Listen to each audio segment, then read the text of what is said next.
So again welcome to your own channel stock market army. तो चलिए शुरू करते हैं कल 8 दिसंबर 23 के लिए निफ्टी बैंक निफ्टी और कुछ स्टॉक्स के एनालिसिस। सो देखिए, मैंने कल आपको बोला था कि अगर यहीं पे ओपनिंग होती है और इस जोन को इस लाइन को ये निकालता है तो हम सेल के लिए ट्रेड प्लान करेंगे। ठीक है, इससे निकलने पर ठीक है। तो यहाँ से देखिए नीचे की साइड ये गया है, फिर हमारा जो टारगेट है 1:2 का, यहाँ से 700 से 700 से इसने 200 तक के पॉइंट हमें यहाँ पे दिए हैं।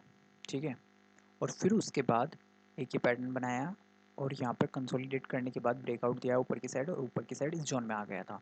और ये जोन मैंने आपको बताया था कि हम इस जोन में ट्रेड नहीं करेंगे, या तो ऊपर की साइड मुंह मिले हमें या नीचे की साइड मुंह मिले। ठीक है, तब हम ट्रेड करेंगे, इस जोन में हमें ट्रेड नहीं करना था। ठीक है, ऊपर की साइड ब्रेकआउट होता है तब हम ट्रेड करते हैं, नीचे की साइड ब्रेकआउट होता है यहाँ पे कहीं तो हम ट्रेड करते। ठीक है, अब देखते हैं कि कल के लिए भी हमारा सेम ट्रेड प्लान रहेगा। देखिए ये वाला ये कंसोलिडेट क्या है, इस को निकालने के लिए जब तक कि ये नहीं निकलेगा तब तक कि हमें एक अच्छा मोमेंटम नहीं मिलेगा। ठीक है, इसको निकलना इसका निकलना बहुत ज़रूरी है। और अगर यहाँ पर ओपनिंग होती है सेम यहीं पर कोई भी पैटर्न पे हम ट्रेड करेंगे। ठीक है, बियर एंगल्फिंग या बुलिश एंगल्फिंग, बियर एंगल्फिंग बनता है तो फिर हमें सेल के लिए ट्रेड प्लान करना है यहाँ पर। ठीक है, और अगर बुलिश एंगल्फिंग बनता है तो ऊपर के लिए ट्रेड प्लान करेंगे ऊपर की साइड। ठीक है, जब ये जोन निकलेगा। ठीक है, तो बैंक निफ्टी आपको क्लियर हो चुका होगा। ठीक है ना, और अगर गैप अप ओपनिंग होती है तो वेट करते हैं कि सेल के लिए मार्केट या बाय के लिए कंसोलिडेट होकर ऊपर की साइड जाएगा। सो यहाँ से अब आप देखते हैं निफ्टी में कैसा रहा। निफ्टी में देखिए यहीं पर ही ओपनिंग हुई। ठीक है, और निफ्टी में भी ये जोन था और यहाँ पे देखिए सेम डे वहीं पर ओपनिंग हुई और फिर फॉल। और यहाँ पर ही जो हमारी जोन था इस वाली लाइन पे जो सपोर्ट था, सपोर्ट पे इसने सपोर्ट लिया है। ठीक है, यहाँ पे सपोर्ट लेकर ठीक है फिर ये पुल बैक और फिर इस सपोर्ट को निकाल देता है यहाँ से, जैसे एक निकला था हल्का सा, या फिर अगर ये इसको निकाल के अप निकालता तो फिर यहाँ से एक अच्छा फॉल मिलता, फिर ये यहाँ से ऊपर की साइड मूव दिया एक, और फिर कंसोलिडेट किया है इसी जोन में। ठीक है, अब निफ्टी में हम एक ट्रेंड लाइन ड्रॉ कर लेते हैं। ठीक है, ये ठीक है, ये एक ट्रेंड लाइन रहेगी। निफ्टी अगर इसको निकालेगा, देखिए अगर निफ्टी इसको निकालता है तो हमें निफ्टी में 50 पॉइंट्स आराम से मिलेंगे ऊपर इससे क्लोज करने पर। इस कैंडल को क्लोज अगर ऊपर करता है तो यहाँ से ऊपर की साइड हमें 50 पॉइंट आराम से मिलेंगे। हम एक ट्रेड प्लान करेंगे बाई के लिए। ठीक है, और अगर इसको भी निकालता है दैन एक अच्छा मोमेंटम मिलेगा फिर हमें बहुत अच्छा। लेकिन अगर इन केस इसको निकालने के लिए गैप अप ओपनिंग होती है, ऊपर की साइड ही मार्केट खुलता है, तो फिर हमें सेल के लिए यहाँ से ही हमें एक यहाँ पर 5 मिनट की कैंडल रेड में दिखेगी। ठीक है, नीचे की साइड। ठीक है, क्योंकि प्रॉफिट बुकिंग आएगी। और अगर इस जोन को निकाल लेता है इनमें से कहीं पे, देखिए एक और ट्रेंड लाइन ड्रॉ करते हैं हम, ये ठीक है ना।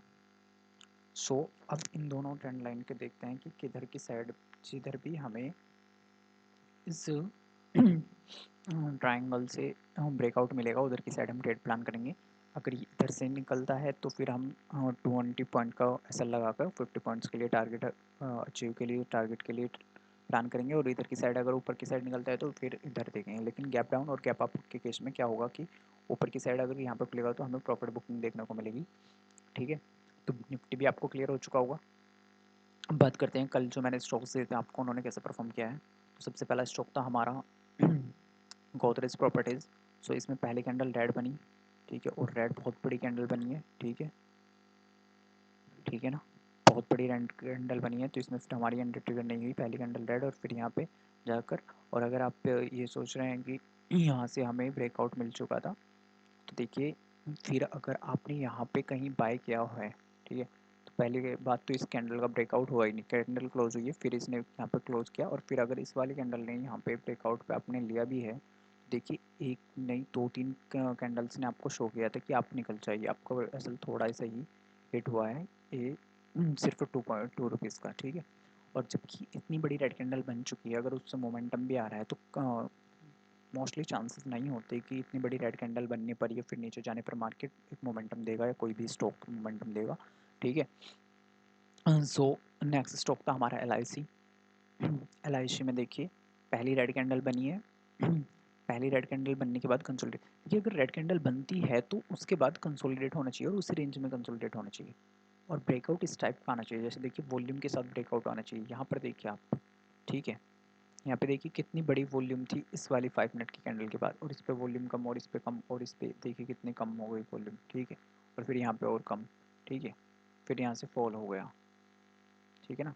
LIC के केस में देखिए आप, LIC में जो हमारा पहले तो हमारी एंट्री ट्रिगर नहीं हुई, हमारी एंट्री ट्रिगर मॉर्निंग में हुई नहीं, हमारी एंट्री ट्रिगर हुई है 11:20 पर। 11:20 के बाद देखिए स्टॉक रॉकेट बन चुका था, बहुत अच्छा मोमेंटम दिया है स्टॉक ने, काफ़ी अच्छा प्रॉफिट हुआ है इसमें, ठीक है। नेक्स्ट स्टॉक था हमारा M&M में हमारी एंट्री ट्रिगर नहीं हुई, ठीक है। नेक्स्ट स्टॉक था हमारा ओरो फार्मा में भी हमारी एंट्री ट्रिगर नहीं हुई, देखिए पहली रेड कैंडल जो बनी थी उसने क्लोज ही नहीं किया, जो हमारा पॉइंट था वहाँ पे क्लोज ही नहीं किया, ठीक है। और फिर अगर ये क्लोज करता है यहाँ पे मारुबुजू टाइप की कैंडल बनती है और इसका ब्रेकआउट होता है तो बहुत अच्छा ट्रेड देखने को मिलता है हमें और फार्मा का, ठीक है। नेक्स्ट स्टॉक हमारा है कैनफिन होम, इसमें भी हमारी एंट्री ट्रिगर नहीं हुई, ठीक है। इसमें भी पहली रेड कैंडल तो बनी है क्योंकि मार्केट में पहली रेड कैंडल बनी थी, फिर इसके बाद ऊपर की साइड चला गया, तो हमारी सिर्फ 2 स्टॉक में या एक ही स्टॉक में समझिए हमारी एंट्री ट्रिगर हुई है और उसी में ही हमें प्रॉफिट अच्छा देखने को मिला है LIC में। अब बात करते हैं हमारे कल के जो स्टॉक्स रहेंगे कौन कौन से रहेंगे। सो कल के लिए सबसे पहला स्टॉक रहेगा कंटेनर कॉर्प। कंटेनर कॉर्प को हमें बाय करना है 847 के आसपास, 847 पे इसको बाय करना है और इसमें जो हमारा SL रहेगा वो 4 रुपीज़ का रहेगा, ठीक है। और पहला टारगेट रहेगा 6 रुपीज़ का, सेकंड टारगेट रहेगा 7 रुपीज़ का और फाइनल टारगेट रहेगा 8 रुपीज़ का, ठीक है। कंटेनर कॉर्प आपको क्लियर हो चुका होगा, इसको हमें बाय करना है इस लेवल पे।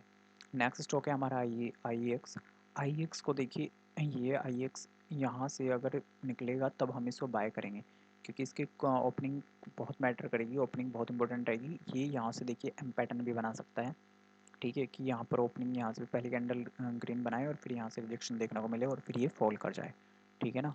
तो पहली कैंडल कैसी बनती है ये बहुत ज़्यादा इंपॉर्टेंट रहेगा। अब बात करते हैं हम कि यहाँ से अगर ये ऊपर की साइड ब्रेकआउट देता है तो हमें इसे बाय करना है 159.50 पे ऊपर की साइड, और इसकी ओपनिंग मैटर करे इंपॉर्टेंट रहेगी कहाँ पे, अगर यहाँ पे ओपनिंग हो रही है, ठीक है, तो यहाँ पे जो लोग बाय करेंगे वो प्रॉफिट बुक कर लेंगे अपना यहाँ पर, ठीक है। तो फिर आपका SL हिट कराने के लिए आ जाएगा ये स्टॉक, तो ये देखना होगा हमें, ठीक है। इसमें हमारा जो SL रहेगा वो रहेगा 0.75 रुपीज़ का, ठीक है। और पहला टारगेट रहेगा 1 रुपये का, सेकंड टारगेट रहेगा 1.2 रुपये का, फाइनल टारगेट रहेगा 1.5 रुपीज़ का, ठीक है। अगर यहाँ पर कहीं ओपनिंग पहली कैंडल ऐसी ग्रीन बनती है यहाँ पर और फिर उसका ब्रेकआउट होता है यहाँ पर तो हम इसे बाय कर लेंगे IEX को, ठीक है।